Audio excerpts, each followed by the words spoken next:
بسم الله الرحمن الرحيم. وقالوا قلوبنا غلف بل لعنهم الله بكفرهم فقليلا ما يؤمنون.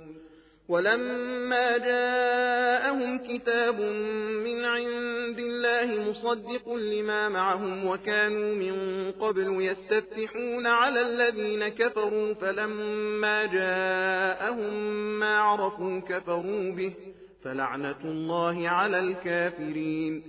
بئس ما اشتروا به أنفسهم أن يكفروا بما أنزل الله بغيا أن ينزل الله من فضله على من يشاء من عباده فباءوا بغضب على غضب وللكافرين عذاب مهين.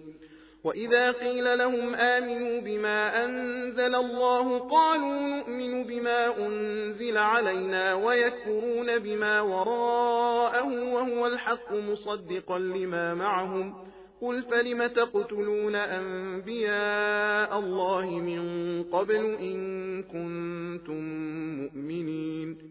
ولقد جاءكم موسى بالبينات ثم اتخذتم العجل من بعده وأنتم ظالمون. وإذ أخذنا ميثاقكم ورفعنا فوقكم الطور خذوا ما آتيناكم بقوة واسمعوا قالوا سمعنا وعصينا وأشربوا في قلوبهم العجل بكفرهم. قل بئس ما يأمركم به إيمانكم إن كنتم مؤمنين.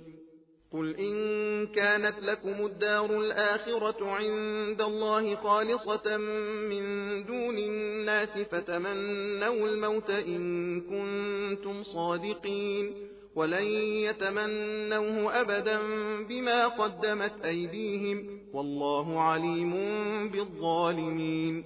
ولتجدنهم أحرص الناس على حياة ومن الذين أشركوا يود أحدهم لو يعمر 1000 سنة وما هو بمزحزحه من العذاب أن يعمر والله بصير بما يعملون.